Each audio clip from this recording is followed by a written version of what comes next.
Bien, pues hoy vamos a ver una de las cuestiones, si no la cuestión más fundamental de toda la filosofía. Bajo mi punto de vista es el nudo de la filosofía, es decir, dependiendo de donde uno se sitúe al respecto de esta cuestión, irá hacia un lado o hacia otro. Por ejemplo, lo que vimos la semana pasada es importante, pero no es tan determinante para el desarrollo posterior de lo que es la filosofía. Por ejemplo, ya vimos que con Alfarabi las distinciones que establecimos no eran tan claras que con Avicena, pero digamos el scope, ¿no?, por decirlo así, el horizonte de sus filosofías eran muy parecidos. En cambio, cuando uno toma una decisión al respecto de lo que vamos a ver aquí hoy, es decir, y cuando digo decisión, obviamente no es que sea una cuestión no argumentada, sino dependiendo de la posición filosófica que tome al respecto, su filosofía irá hacia caminos bastante distintos de lo que podría ser, pues, de otras filosofías, ¿no? Esta cuestión es la cuestión que, pues, normalmente se enuncia como la distinción de esencia y existencia. Es decir, si hay una distinción entre la esencia y la existencia, o si ambas se confunden, si es lo mismo la esencia y la existencia. Veremos que hablar en estos términos de esencia y existencia no es del todo correcto. Bueno, esto lo veremos a medida que lo vayamos desarrollando, porque tal vez establecerlo aquí de manera abstracta no sería muy útil. Estos son los tres conceptos fundamentales sobre los que va a gravitar la sesión de hoy. Hoy los he escrito también en alfabeto latino, para que, bueno, así los podéis apuntar si no sabéis leer árabe. El primero es al-mawjud, el existente. El segundo es al-shay, la cosa. El tercero es ad-daruri, el necesario. Bueno, veremos por qué estos conceptos y veremos cuál es la relación que tienen entre ellos y si alguno de ellos tiene preeminencia, ya sea lógica o ontológica, respecto del resto. Primero vamos a hacer una pequeña, digamos, consideración preliminar sobre cuál ha sido la recepción que sobre esta cuestión central ha tenido Avicena en la filosofía occidental. Es decir, cómo se le ha leído a propósito de esta cuestión, que, como ya adelanto, es básicamente la cuestión central en la cual Avicena ha influenciado en nuestra filosofía occidental. Esencialmente, de hecho, es un poco un chiste esto, esencialmente Avicena se la considera un pensador esencialista. Es decir, que considera que la esencia tiene una primacía tanto lógica como ontológica respecto de todo lo demás, y especialmente respecto de la propia noción de existencia. Esto es algo que vamos a discutir profundamente, es algo con lo que yo no estoy de acuerdo, pero es algo que ha sido plenamente aceptado principalmente a partir de Francisco Suárez, que es el gran pensador esencialista de la filosofía occidental y es uno de los pensadores que, digamos, remite a Avicena como precedente suyo. Esto ha llegado hasta, por ejemplo, los estudios de Etienne Gilson, de la filosofía medieval muy, muy famoso, muy importante del siglo XX, tomista, que en uno de sus grandes libros, El ser y los filósofos, que por otra parte es un libro muy bueno, cuando se pone a hablar de Avicena, pues bueno, establece esta imagen. ¿En base a qué se ha entendido que Avicena era un pensador esencialista? Básicamente poniendo, digamos, la lupa sobre ciertos textos de su Metafísica de la Curación más que sobre otros. Especialmente, y en el caso de Gilson es muy claro, sobre los capítulos primero y segundo del libro quinto de la Metafísica de la Curación. Este libro es un libro que está enteramente dedicado a la cuestión de los universales y los particulares. Y en esos primeros dos capítulos hace una consideración sobre algo así como la esencia pura. Es decir, una cierta consideración de la esencia completamente separada de cualquier nota existencial. Y aquí está la famosa cuestión del caballo en su caballeidad. El caballo entendido en cuanto caballo.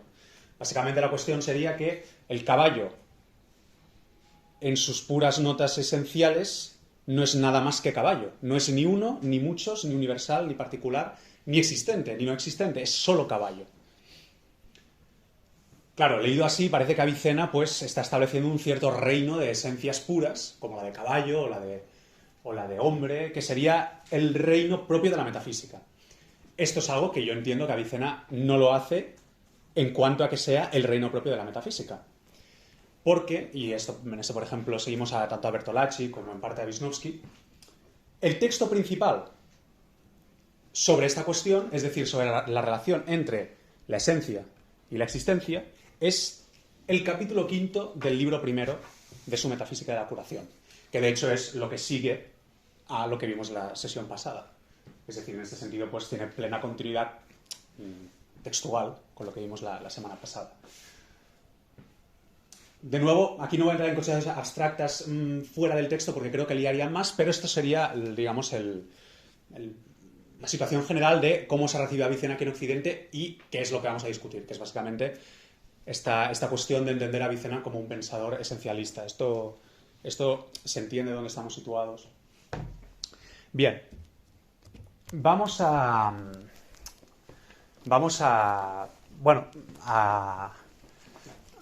leer unos textos. En este caso, bueno, más bien uno, de Santo Tomás de Aquino. No queremos hacer, digamos, de Santo Tomás de Aquino la piedra fundamental de nuestra interpretación, porque, aunque bueno, digamos, la filosofía subyacente a todo lo que estamos poniendo aquí, pues la filosofía de Tomás de Aquino, creemos que lo que estamos exponiendo es independiente de la propia filosofía de Tomás de Aquino. Ahora bien, Tomás de Aquino, como ahora no me acuerdo si era, creo que Pico de la Mirándola, decía: sin Tomás, Aristóteles está mudo. Bueno, yo esto es algo que de hecho acepto bastante, porque creo que Tomás de Aquino es muy bueno para retrospectivamente iluminar ciertos aspectos de las filosofías de aquellos autores que le influencian en mayor medida. Y uno de ellos es, desde luego, Avicena. En esta página, tomasdeaquino.org, que la podéis ir a buscar, aquí hay traducción específicamente de la BAC, de la Biblioteca de Autores Cristianos. Esta traducción no es muy buena, ahora veremos por qué, pero bueno, solo con que se tenga en cuenta lo que no es bueno, pues ya está. Este texto es el primer artículo a la cuestión disputada sobre la verdad, a la primera cuestión disputada sobre la verdad, en la que se pregunta qué sea la verdad. Este texto es uno de los textos más importantes de la historia de la filosofía. Naturalmente, esto se sale de nuestro objeto, el explicar por qué este sea uno de los textos más importantes de la historia de la filosofía, y aquí, pues bueno, queda apuntado casi como aserción sentimental, pero lo que aquí hace Santo Tomás de Aquino principalmente es desplegar por primera vez de manera sistemática la metafísica de los trascendentales, que junto a la distinción entre esencia y acto de ser como componentes, como principios ontológicos de la entidad real, es la gran innovación filosófica de la Quinate. Lo que nos va a interesar principalmente es tanto la referencia que hace Avicena como el porqué del método que sigue en esta exposición. Y nos dice: ha de decirse que así como en las demostraciones ha de hacerse una reducción a ciertos principios de suyo conocidos del entendimiento, del mismo modo al investigar qué es cada cosa. De otra suerte, iríase en ambos casos hasta el infinito, y se haría imposible toda ciencia y conocimiento de las cosas. Y aquí viene el error de traducción, dice el ser, aquí no hay que leer el ser, sino el ente, porque para Santo Tomás aquí no son cosas distintas, el ente y el ser. El ente, en latín dice ens. El ente es lo primero que el entendimiento concibe como lo más conocido y en lo que resuelve todas las concepciones, dice Avicena al principio de su metafísica. Por ello es preciso que todos los otros conceptos del entendimiento se formen como adición al ente. Y nada extraño puede añadirse al ente, al modo como la diferencia se añade al género o el accidente al sujeto. Pues toda naturaleza es esencialmente ente. Con esto prueba el filósofo en Metafísica 3 que el ser, y si no me equivoco aquí sí que es correcta la traducción, no puede ser género. Bien, como digo, lo que nos va a interesar principalmente es tanto la referencia que hace Avicena como, de hecho, las dos primeras frases de esta respuesta. La cita que hace Avicena aquí es a este capítulo quinto del libro primero de la Metafísica de la Curación. Veremos que de hecho es una cita que no es del todo correcta, porque Avicena no dice solo que el ente sea lo primero conocido, sino que también son la cosa y el necesario. Ahora veremos cómo hay que entender exactamente esto y por qué, especularemos un poco, por qué Tomás de Aquino se queda solo con el ente. Pero es importante notar que Tomás de Aquino, tanto aquí como en el de Ente et Essentia, que es otro de los inicios radicales de su metafísica, de su planteamiento metafísico, cita el mismo pasaje de Avicena, el capítulo quinto del libro primero de la Metafísica. Es decir, en este texto Tomás de Aquino ve algo distinto. Y especialmente esto, Jana Ersten, que es el autor, ahora veremos un poco este libro, del que he traído hoy, al igual que traje la semana pasada de Giovanni Reale, en su libro La filosofía medieval y los trascendentales, dice, en este texto perfectamente en teoría podría haber citado a Aristóteles. Porque de hecho cuando otros autores, por ejemplo su maestro, hacían algo parecido, pues citaban el libro cuarto de la Metafísica, pero que cita a Avicena es indicativo de que Santo Tomás de Aquino ve en este capítulo que vamos a leer de Avicena algo que va más allá de lo que está haciendo Aristóteles. Algo que está trascendiendo el horizonte metafísico de Aristóteles. Es decir, que está yendo más allá de la metafísica de la substancia aristotélica, de la metafísica categorial, predicamental de Aristóteles. Esto por la parte de la cita que hace, que, como digo, ahondaremos un poco más en la razón de por qué esta cita y por qué solo hablar del ente. En cuanto a las dos primeras frases, esto es influencia directa de Avicena también, y obviamente en última instancia de Aristóteles, se tiene la plena conciencia de que el inicio radical de la metafísica tiene que ser una concepción tan primera que no es que solo no pueda ser dudada, es que no se puede decir nada sin presuponerla. Y en efecto, nada se puede decir sin decir es. Aunque sea una emoción, aunque sea una pura idea mental, siempre va a tener que tener alguna nota característica de aquello que es. Veremos cómo este camino hacia la radicalidad del principio, hacia la radicalidad de aquello sin lo cual es imposible hablar y pensar, en parte se empieza a vislumbrar en este texto de Avicena, que obviamente podrá parecer paradójico, puesto que Avicena, en este inicio radical, no pone solo una noción como la pone Santo Tomás, sino que pone tres. Veremos las razones un poco de esto. Entonces, os gustaría que proyectase el texto de Avicena, ¿no? Seguramente. Así es más. Vale. Principio.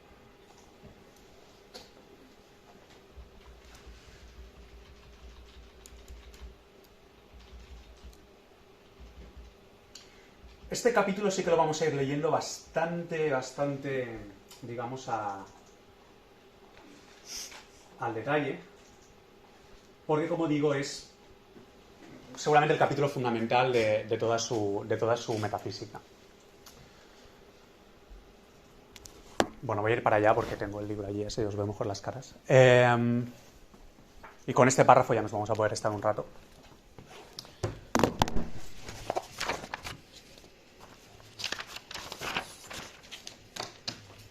Nos decimos que las ideas, y aquí esta traducción, aquí ya empiezan los problemas, porque él lo que dice es maani, que sería más correcto solamente traducirlo por impresiones, más que por ideas. Las impresiones primeras en el alma son el existente, la cosa y lo necesario. De hecho, sobre esta traducción es curioso porque en la traducción italiana dice intenzioni, en la traducción latina dice impressione, y en la traducción inglesa dice ideas. O sea, es una cosa un poco... Bueno, yo creo que la más correcta es de hecho impresión en este caso. Porque de hecho, el propio traductor después nos habla de this impression. Dice, esta impresión no requiere de mejores cosas, de cosas más conocidas para sacarla a la luz. Dice, esto es similar a lo que ocurre en la categoría del asentimiento, donde hay primeros principios. Esto es básicamente en la ciencia, es decir, en toda demostración científica siempre hay unos primeros principios indemostrables. Obviamente el más conocido de todos es el principio de no contradicción. El principio de no contradicción, conocéis la famosa, entre comillas, demostración, porque no es tal demostración, porque es indemostrable, de Aristóteles acerca de la validez de tal principio, en el cual básicamente concluye que el principio, si uno niega el principio de no contradicción, ni siquiera puede hablar. Porque no, para decir algo uno tiene que afirmar la estabilidad de aquello que está diciendo. Entonces, bueno, esto, para entender lo que aquí está diciendo de esto, es similar a lo que... Esto es la demostración científica. Dice, si esta expresión, denotándolas, no ocurre en la mente o no es entendida, entonces sería imposible saber cualquier cosa que es sabida a través de ellas. Vale. Entonces ahora va a tener toda una discusión en la cual no nos vamos a meter por cuestión de tiempo, y creo que es interesante, pero tampoco para lo que nosotros estamos haciendo aquí, en el cual básicamente nos quiere mostrar que efectivamente estas nociones son indefinibles en cierto sentido. Es decir, que solo pueden ser mostradas, pero no pueden ser como tal definidas, porque la definición siempre presupone conceptos más primarios. Como esos son los conceptos primarios, pues como tal no se pueden definir. Pues como digo, a esto dedica unos cuantos párrafos.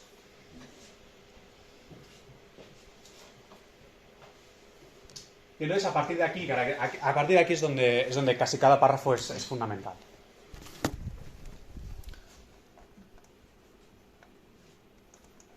Uy.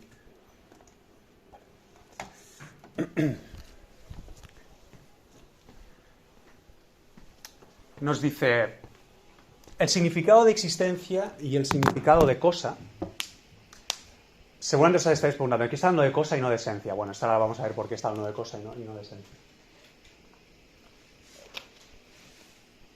Son concebidos en el alma y son dos significados. Mientras que el existente, el establecido y lo realizado son sinónimos. No dudamos que este significado... Vale, aquí ya nos tenemos que quedar con una cuestión. Lo primero que aquí nos ha mostrado es... Nos ha ejemplificado qué puede significar existencia. Y nos lo ha hecho a través de mostrarnos sinónimos de lo que sería. Y básicamente, pues la existencia sería es sinónimo con lo propio existente, con lo establecido, es decir, con lo que es efectivamente real, y con lo realizado. Ahora veremos el porqué de esta importancia de que la manera que tiene de mostrarnos qué sea lo existente, de explicitarnos qué sea lo existente, sea a través de sinónimos y no de otra cosa. Porque esto será clave para la cuestión de cuál de estas nociones tenga una cierta primacía respecto de las otras, si es que alguna la tiene. Que, ya adelanto, defenderemos que la noción de existente tiene una cierta primacía respecto de las otras. Es decir, frente a la interpretación tradicional que se ha dado de Avicena, en la cual la noción de cosa sería la primordial, nosotros vamos a defender que la noción de existente es la primordial. Y de hecho aquí ya podemos ver el significado del título del seminario. La primacía ontológica del ser, si recordáis los carteles, pues esto será principalmente lo que nosotros vamos a defender. Y si recordáis, Santo Tomás de Aquino nos habla de que, o sea, el concepto fundamental que él coge, la noción fundamental, es la de ente. Entonces, digamos, nuestra tesis también es que Tomás de Aquino ve lo que se ha empezado a ver contemporáneamente a partir de Bertolazzi. Esto es un poco especulativo y esto es discutible, pero bueno, creo que se puede mantener, y ahora veremos por qué. Continúa, la cosa o su equivalente puede ser usada en todos los lenguajes para indicar otro significado, es decir, otro significado distinto del de existente, establecido, realizado. Y después, para todo hay una realidad en virtud de la cual es lo que es. Esta realidad en virtud de la cual es lo que es son los principios esenciales de algo. Es decir, por ejemplo, el oro, por poner un ejemplo claro, ¿no? El oro tiene unos principios esenciales que hacen al oro ser oro y no plata. Mientras que la plata tiene unos principios esenciales que hacen que la plata sea plata y no oro. Es decir, toda cosa tiene una realidad en virtud de la cual ella es lo que es y no es otra cosa. De hecho, nos ejemplifica, dice, es decir, el triángulo tiene una realidad en la cual es triángulo y la blancura tiene una realidad en la cual es blancura. Dice, esto es lo que podríamos llamar existencia propia. no pretendiendo por esto el significado dado a la existencia afirmativa. Pues la expresión existencia es también usada para denotar muchos significados, uno de los cuales es la realidad que a una cosa le acaece tener. Por lo tanto, la realidad que a una cosa le acaece tener es, así, su existencia propia. Fijaos cuál ha sido el método para hacernos ver qué sea la cosa. Es muy distinto del que ha usado para hacernos ver qué sea lo existente. Para hacernos ver qué sea lo existente ha usado simplemente sinónimos. Ha entendido que no hacía falta ni poner ejemplos ni siquiera. Simplemente se tenía que... Es lo mismo que lo establecido, lo real. En cambio, para la esencia, para la cosa, me he equivocado aquí, es la cosa más bien, porque esencia, como digo, viene después. Para la cosa, ha sentido la necesidad de poner ejemplos y además esa necesidad de poner ejemplos en su conceptualización última la ha referido a llamarla existencia propia. Esto, y lo veremos últimamente justificado con la noción de necesario, nos parece indicar que la noción de existente es más sencilla de aprender, el entendimiento humano se acerca con mayor facilidad a ella. En cambio, la noción de cosa necesita primero ser ejemplificada para poder ser entendida propiamente, y segundo, puede ser referida en última instancia a la noción de existencia. En ese sentido, la existencia propia de algo. No la existencia afirmativa, es decir, no el hecho de que sea, sino el hecho de, más que el hecho, el que sea algo concreto.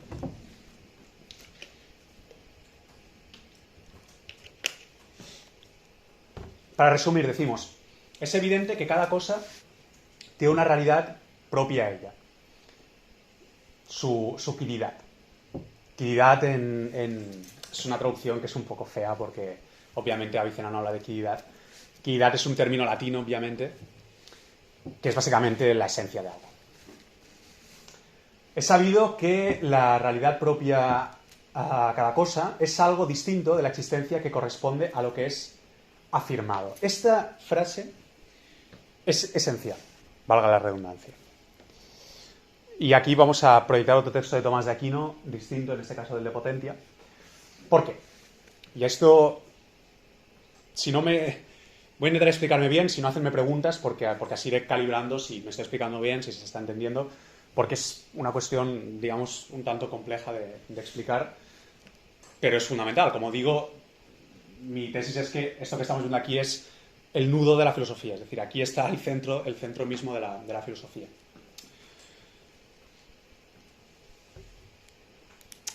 En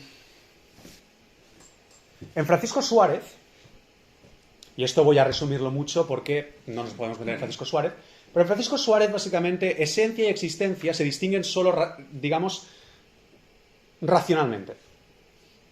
Es decir, solo con una operación de la razón podemos entender que una cosa es la esencia de algo y otra cosa es el hecho de que exista. Porque propiamente en la realidad misma, la esencia y la existencia de algo se identifican. Y en este sentido, existir como tal simplemente sería el hecho de estar puesto en el mundo, de estar fuera de las causas, estar aquí. ¿Por qué? Dice Suárez. Bueno, efectivamente, y aquí obviamente se remite directamente a Duns Scoto, pero inmediatamente a Avicena, el caballo en cuanto caballo es caballo. ¿Qué es eso que decimos que se le añade cuando existe? No se le añade nada, el caballo ya es caballo antes de existir. En cuanto esencia.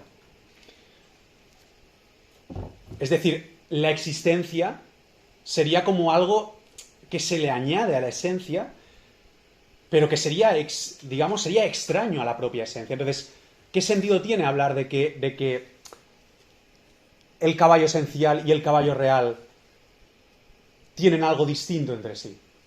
Puesto que el caballo considerado en cuanto caballo es caballo. Ya está.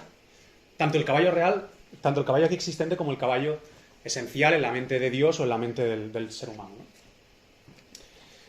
Entonces, en ese sentido, la existencia en Suárez simplemente sería el hecho de estar aquí. Pero realmente, en la realidad misma del ente, no se distinguiría la esencia de algo y su existencia. En ese sentido, la existencia solo sería el accidente último de la esencia.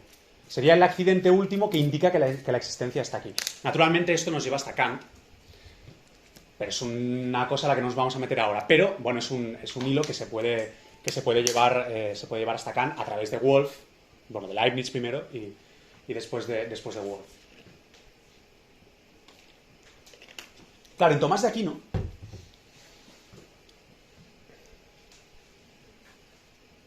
por eso, como digo, hablar de distinción de esencia y existencia tanto en Tomás de Aquino como en Avicena no es del todo correcto. La existencia, como entendida en cuanto este simple estar en el mundo, efectivamente es eso, es existir. Ahora bien, la existencia es un efecto de poseer el ser en un cierto grado. Y aquí hay que entender, digamos, la tesis fundamental de Santo Tomás de Aquino, que es la distinción entre esencia y acto de ser en el ente real. Es decir, para resumir también, y esto, como digo, creo que hará entender mejor esta frase de Avicena, en Santo Tomás de Aquino, en el ente real, es decir, el ente existente, hay por un lado una esencia, es decir, aquellas notas características esenciales de aquello real, y un acto de ser que perfecciona esa esencia, y en ese perfeccionamiento de la esencia, su efecto propio es el existir, el hecho de existir. Pero fijaos que no se identifica el hecho de existir con el acto de ser que compone al ente. ¿Esto se entiende? ¿Se entiende? Es decir, si no preguntadme, de verdad. Lo voy a volver a explicar de otra manera, ¿de acuerdo? El ente es la esencia que tiene ser. Para Santo Tomás de Aquino. Para Francisco Suárez, el ente es la esencia que existe. Fijaos que hay un matiz. Una cosa es ser la esencia que tiene ser, es decir, que el ser le sobreviene como algo extrínseco a ella, y otra cosa es ser la esencia que existe, que está aquí, que existe en el mundo fuera de las causas. Por lo tanto, para Santo Tomás de Aquino, el ser es causa de la existencia de las cosas. Es decir, el ente existente solo es ente existente cuando es una esencia que posee ser. ¿De acuerdo? Y en ese sentido el ser es extrapredicamentado. Está más allá de la esencia. No se puede reducir a esencia. Y es causa de la existencia de la esencia. Pero no se identifica con la existencia de la esencia. ¿Se entiende? Más o menos. ¿Sí? Es que esa última frase me ha ligado. Como que el ente no se entiende de la existencia de la esencia, pero sí, no sé. O sea, Santo Tomás de Aquino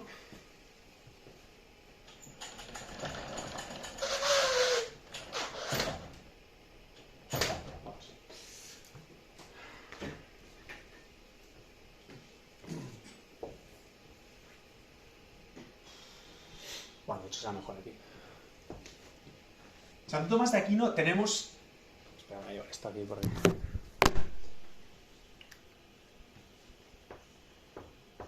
Y diréis, bueno, estamos hablando de Avicena, sí, bueno, ya, pero como digo, creo que Santo Tomás de Aquino siempre es muy iluminador retrospectivamente también. Tenemos el ente. El ente se compone de dos principios. La esencia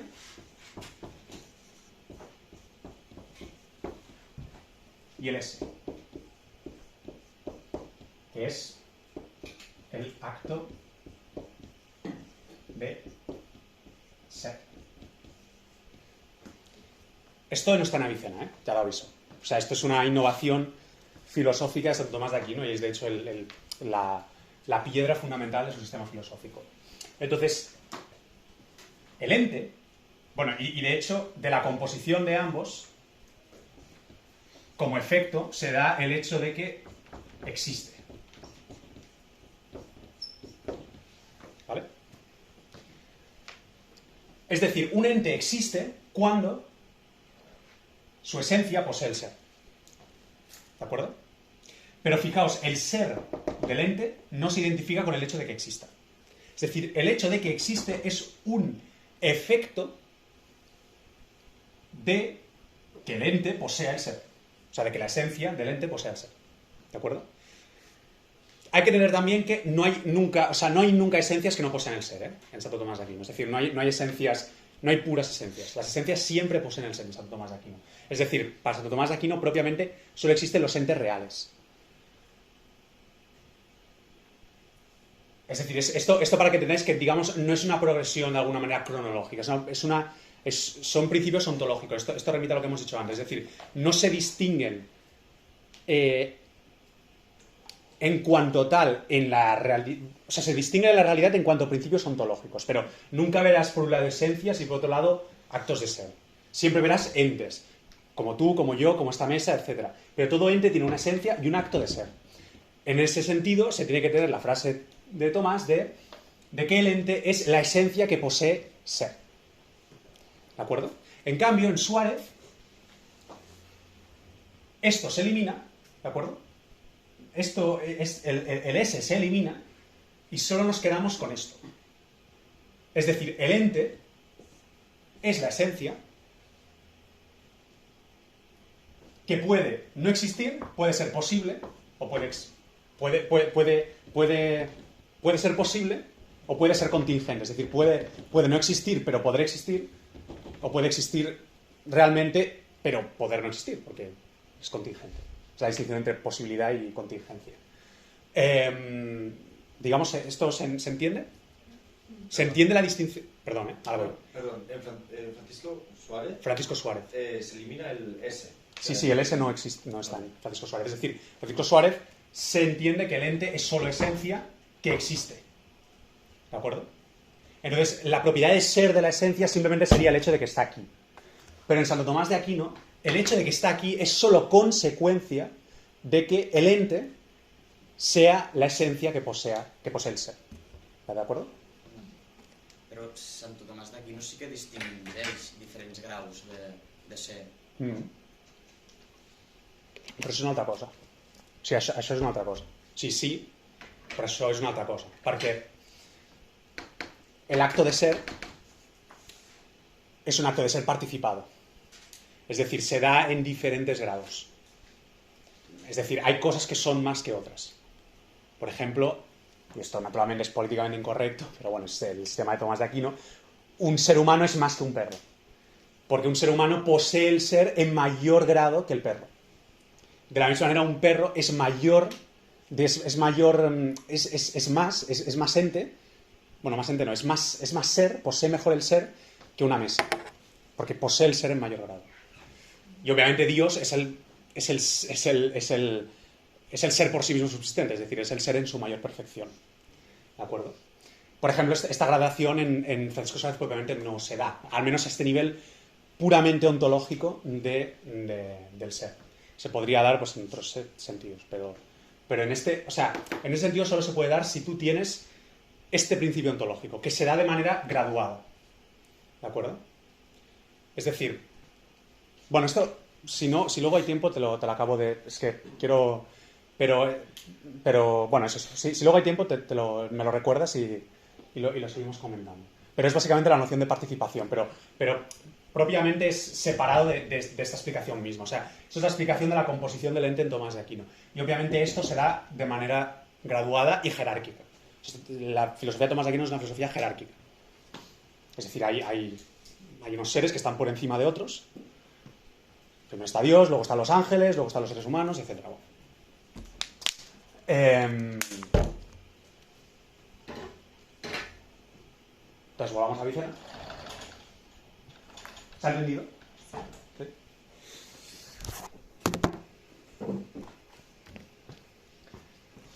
Claro, cuando...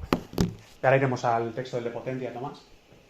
Vamos a hacer un poco así de Santo Tomás a Vicena, Vicena a Santo Tomás.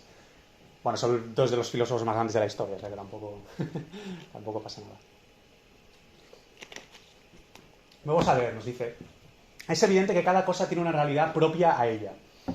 es decir, su utilidad. Es sabido que la realidad propia a cada cosa es algo distinto que la existencia que corresponde a lo que es afirmado.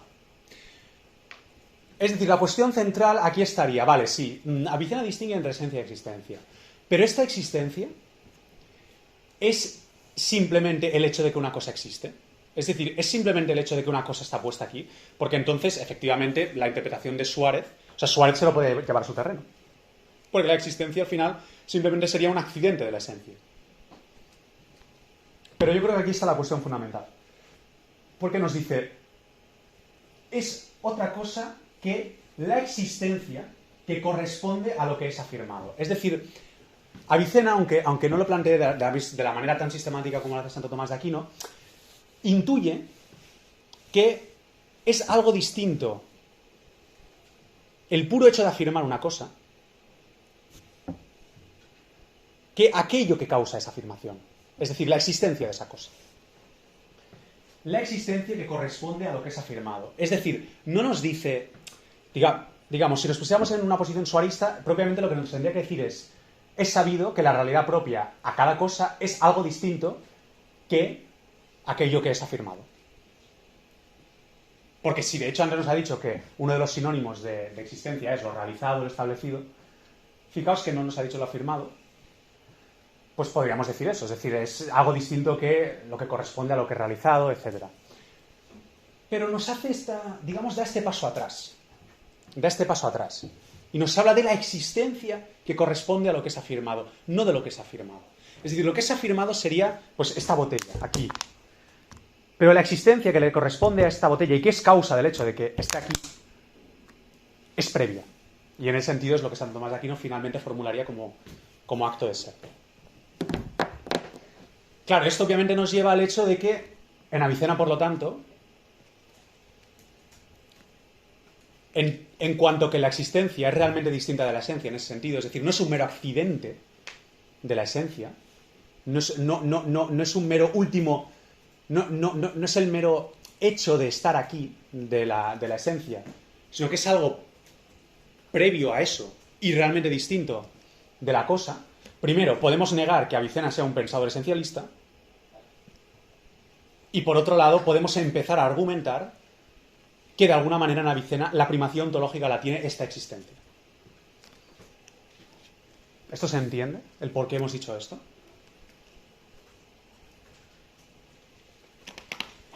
Bien, pues vamos a ir un momento a este texto de Santo Tomás. Está en latín, pero bueno, se entiende. El latín medieval es más fácil, ¿no? Bueno, esa es la web esta de Corpus Thomisticum de la Universidad de Navarra, que bueno, aquí están básicamente todos los textos de Santo Tomás. Pues está en latín, pero bueno, digamos casi todos están todos en castellano y se pueden buscar. Nos dice aquí esto, dice, por lo tanto, ¿no? Esto que digo, que es la actualidad de todo acto, no, perdón, esto a lo que le llamo ese, ¿no? Es la actualidad de todo acto. Y es la perfección de toda perfección.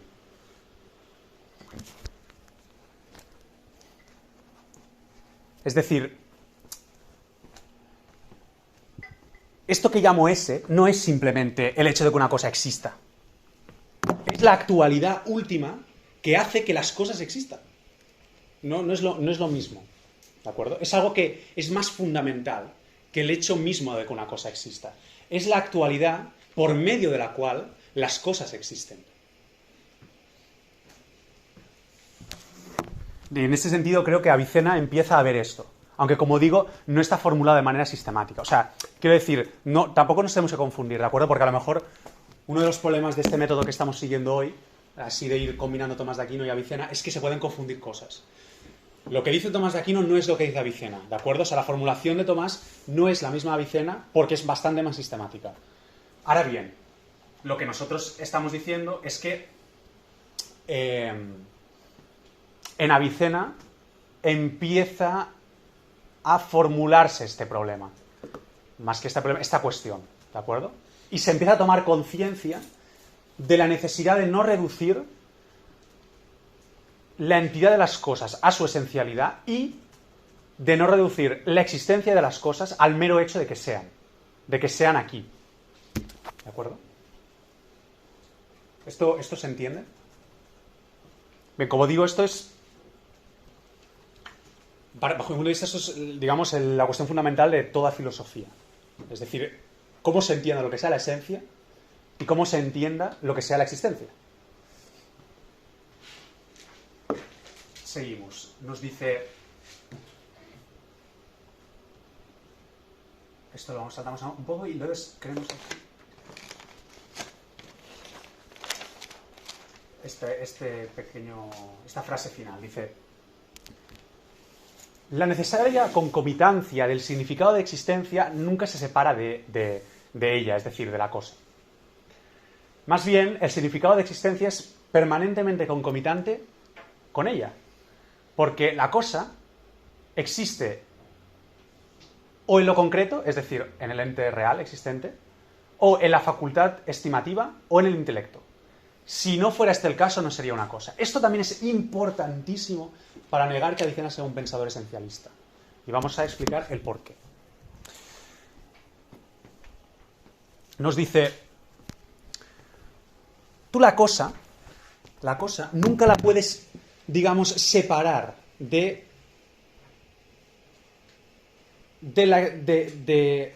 significado de existencia. ¿Por qué?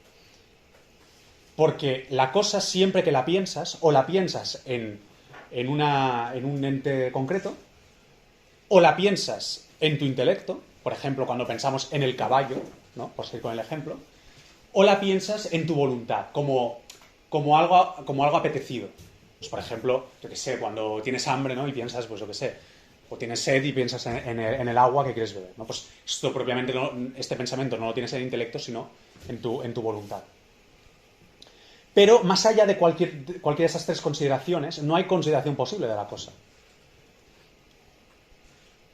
Claro, cuando en el libro quinto nos habla de esta posible consideración de la esencia en sí misma, independiente de cualquier otra consideración, parece que se niega. Pero esto ya lo veremos cuando probablemente tratemos de este libro, del libro quinto.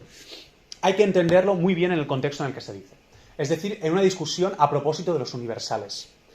Y en ese momento también volvemos a remitir a Tomás de Aquino. Adelantamos un poco lo que se dirá en ese momento, y es que una cosa es valga la redundancia, la cosa, otra es la esencia y otra es el universal. Son distintas y no hay que digamos, asumirla una a la otra.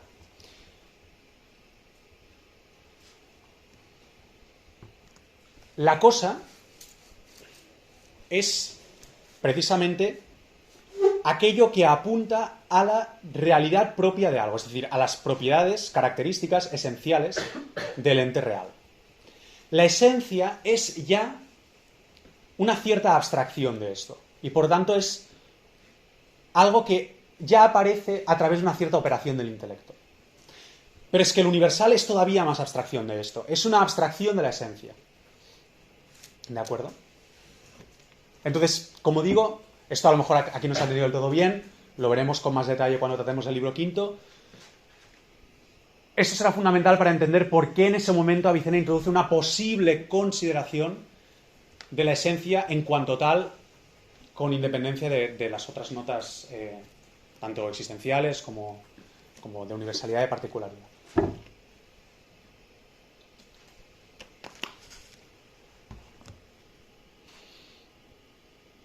Aquí él tiene una pequeña discusión, bueno, un poco larga, sobre si se puede hablar de una cosa no existente. No nos vamos a meter en ello por cuestión de tiempo, porque creo que nos queda... Bueno, a ver, aún nos quedan 40 minutitos, pero bueno, que no me quiero meter en otra cosa. Pero bueno, esto básicamente es una cuestión que es en referencia a discusiones teológicas del Islam clásico, que nos tendríamos que meter a explicar eso y nos iríamos de tema. Pero bueno, básicamente la conclusión es que no, es decir... Bueno, y de hecho esto de alguna manera también apoya lo que estamos diciendo aquí, es decir, efectivamente no se puede hablar de cosas no existentes, separadas del significado de la existencia. Entonces nos vamos a ir a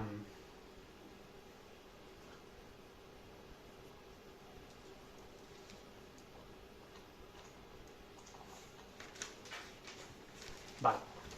Ahora nos vamos a ir a la cuestión del necesario, ¿de acuerdo? Porque, claro, Santo Tomás de Aquino, en los dos textos en los que cita Avicena en este capítulo, que es, como digo, el de Ente te Sentia, que es un texto de juventud, y este del de Veritate, que hemos leído un poco, cita este pasaje de Avicena. En el de Ente te Sentia nos dice que las dos nociones fundamentales de las cuales habla Avicena son el ente y la esencia. Y en el de Veritate todavía lo reduce al ente. Pero nunca nos habla del necesario. Entonces, ¿por qué? Ahora veremos un poco el porqué. Esto del necesario es una cosa un poco rara, que de hecho cuando la lees en el texto, bueno, no acabas de entender por qué la pone ahí, pero vamos a iluminar un poco esta cuestión y de hecho un poco porque efectivamente, desde luego está subordinado a estas dos nociones más fundamentales e incluso está todavía más subordinado a la noción de existente. Y además lo interesante es también que considerar esta noción de necesario nos hará entender mejor por qué efectivamente, si de estas tres nociones alguna tiene primacía, es la de existente. Y ahora veremos por qué. Dice, bueno, también nos puede ser difícil mostrar el estado de lo necesario y lo posible, tal. Entonces hace aquí toda una discusión.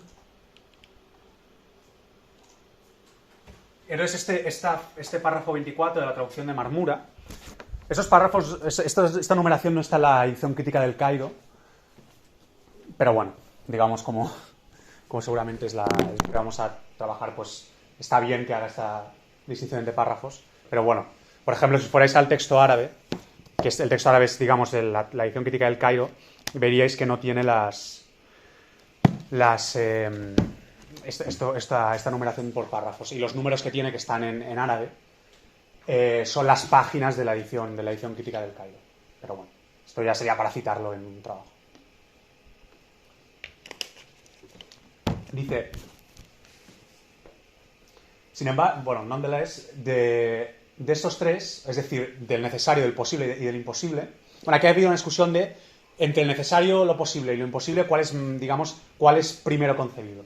Dice, es el necesario. Dice, esto es porque el necesario apunta a la asertividad de la existencia, siendo la existencia mejor conocida que la no existencia. Esto es porque la existencia es conocida en sí misma, mientras que la no existencia es, en algún respecto u otro, conocida a través de la existencia.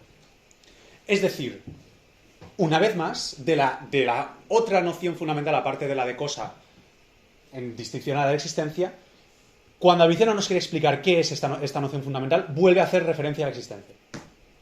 Nos la vuelve a hacer entendible a través de la existencia. Es decir, lo necesario es también primer concebido, porque no es otra cosa que aquello que refiere a la propia asertividad de existencia, a la propia afirmatividad pura de existencia. El necesario es aquel ente que no puede no existir. ¿De acuerdo? Entonces, ¿por qué habla del necesario? Bueno, aquí está un poco especulación, seguramente, así de manera muy resumida, lo que se puede decir es que esto es una influencia de la teología islámica. Es decir, se entendería que para empezar el discurso metafísico se tiene que introducir de entrada esa noción que va a acompañar principalmente a Dios. Es decir, de Dios como el ser necesario. Como decimos, Tomás de Aquino, la noción de necesidad la introduce mucho después, o sea, con más posterioridad a la que la introduce Avicena. Y de hecho, ¿por qué Tomás de Aquino no la toma? O sea, ¿por qué nunca habla de lo necesario? Y aquí vamos a entrar un poco en la cuestión de los trascendentales. Y aquí, bueno, antes de entrar en esto, aquí habríamos sacado un poco la exposición de esta cuestión, digamos, de los conceptos fundamentales de la metafísica. ¿Se ha entendido? Antes de entrar a esta discusión posterior que vamos a hacer. ¿Sí?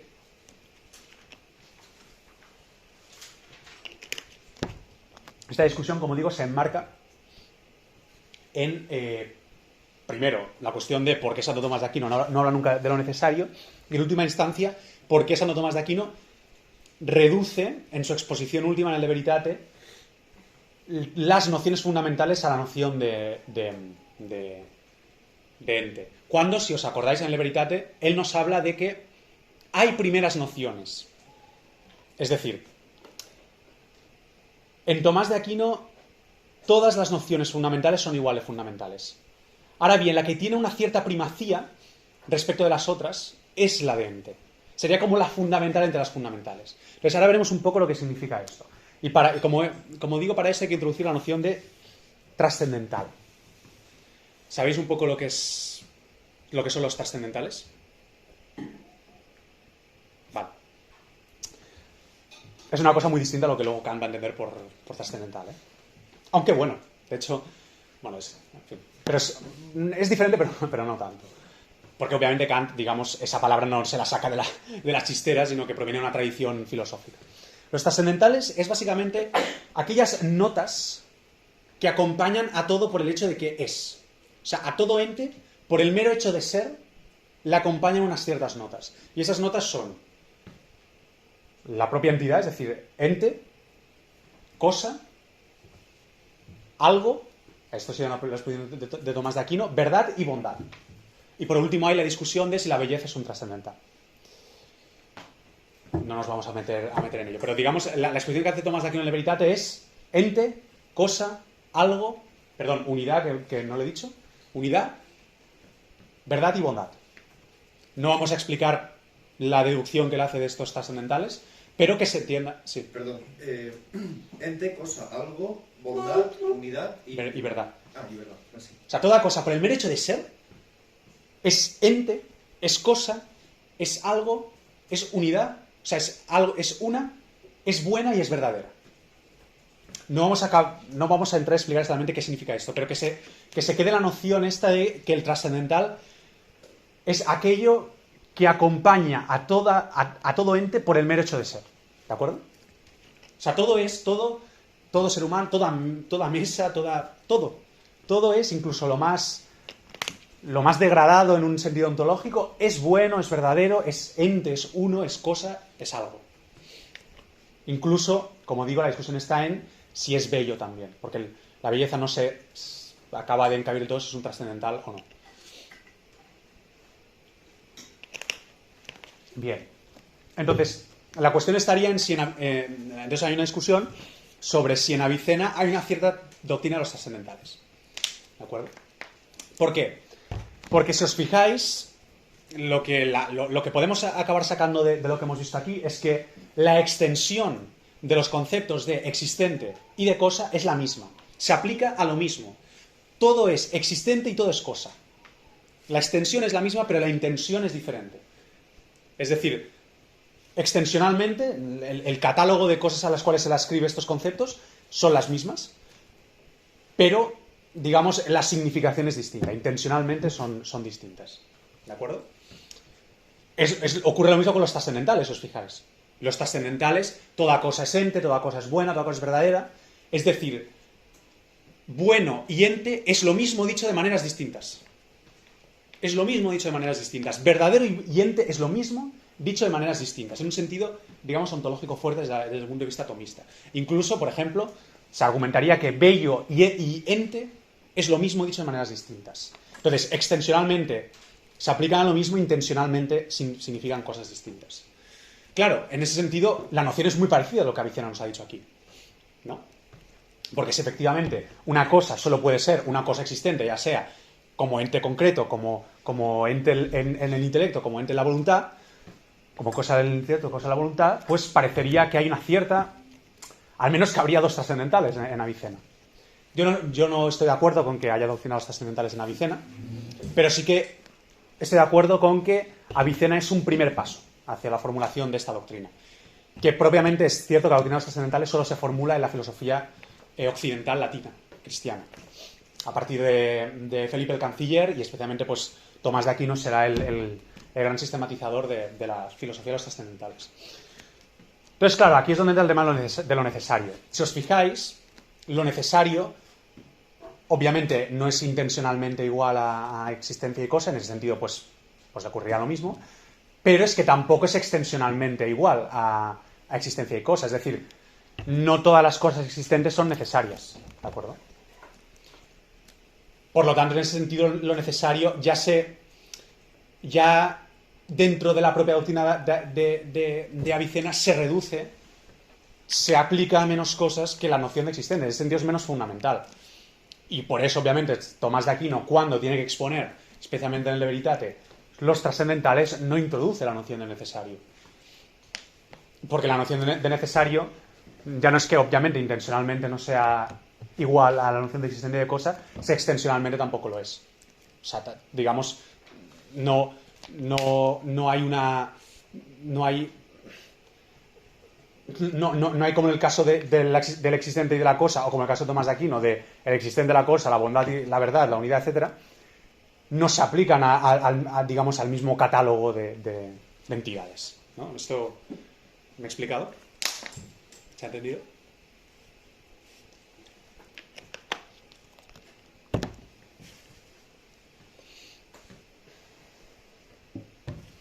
Entonces, ¿cuál sería la conclusión de esta cuestión? Muy fundamentalmente, en Avicena hay tres conceptos fundamentales de la metafísica. Y esto obviamente no, o sea, es decir, de nuevo, esto es para lo que he dicho antes de no confundir cosas.